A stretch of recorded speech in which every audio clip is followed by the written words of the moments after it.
I'm Jennifer Malloy, and this is The Real Deal. Property owners can breathe a sigh of relief when it comes to their tax bills. One embattled financial firm starts shedding Manhattan office space. And celebrity real estate transactions never seem to let up. That and more on this edition of The Real Deal Webcast. Mayor Bloomberg and the City Council have settled on a $59.1 billion budget for the next fiscal year that manages to keep in place the $400 property tax rebate and the 7% property tax cut. The preservation of the 7% cut will no doubt come as a relief to many New Yorkers because up until the deal, it appeared to be in serious jeopardy. According to published reports, negotiations came to a standstill at City Hall just a few days before the agreement. Councilmember Lou Fidler was quoted saying the Bloomberg administration's only solution to its reduced revenues because of the souring economy was to raise the property tax. In the end, they cut in other areas to make up for the shortfall. While the most serious fallout of the subprime mortgage mess is taking place outside of Manhattan, the financial mess has claimed another high-profile victim here. The embattled investment bank Lehman Brothers is looking to shed 500,000 square feet of prime office space in Midtown. Lehman, which just announced another $3 billion write-down, is subleasing out space to tenants at its trophy site, 399 Park Avenue. According to Real Estate Weekly, it wants to do the same at 605 3rd Avenue. And it is said to be dumping about a quarter of the nearly 400,000 square feet it took at the end of 2006 on 6th Avenue from Time Inc. Brokers told the paper that Lehman's offerings come to 560,000 square feet in total. While activity may be slowing for mid-range apartments, you'd never guess it by tracking celebrity real estate transactions. Academy Award nominee Ralph Fiennes, who starred in The English Patient and in Schindler's List, paid $2 million for a condo in the Village. Author Malcolm Gladwell, whose book The Tipping Point was a bestseller, bought a co-op for $1.5 million in the West Village. And hotelier Ian Schreiger shelled out nearly $15 million for the triplex penthouse at 40 Bond Street, one of his latest developments. All three of those deals were reported last week by The Real Deal. But the biggest sale goes to Jonathan Tisch, who, according to the New York Post, paid more than $40 million for a co-op on East 67th Street.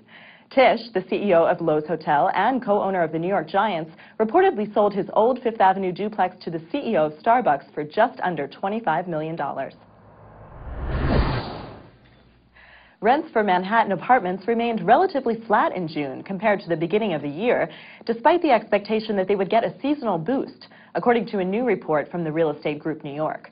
Prices for individual apartment types were mixed. Rents for one-bedrooms in non-doorman buildings dropped 4% to about $2,860, but rents for studios in non-doorman buildings rose by 2.1% to about $2,200. The CEO of the firm, Daniel Baum, said in the past rental prices have started their seasonal ascent in late April and continued through at least mid-August before leveling off into the fall and winter months. But he said this year inventory is not being absorbed as quickly and the market seems more skeptical. The elevated park known as the High Line on the west side of Manhattan moved one step closer to reality last week. New renderings for the Sky Park revealed a sun deck and a glass elevator that would run from the street level to the rail tracks. The first phase of the project, which has a $170 million price tag, runs from Gansevoort Street to 20th Street and is set to open by the end of this year. The second phase, which runs from 20th Street to 30th Street, is slated to open by the end of 2009. The project has already accelerated the residential boom on the far west side.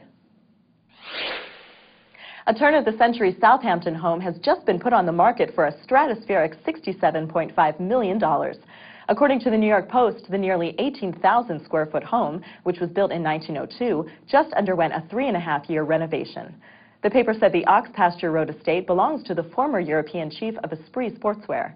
Meanwhile, right nearby, the town of Southampton approved plans for a downtown retail, office, and residential hub. Newsday reported that the redevelopment at a 52-acre site of a former drive-in movie theater would serve as a downtown strip for Flanders, Northampton, and Riverside. Condo boards and property owners are going to new lengths to check out prospective buyers and tenants.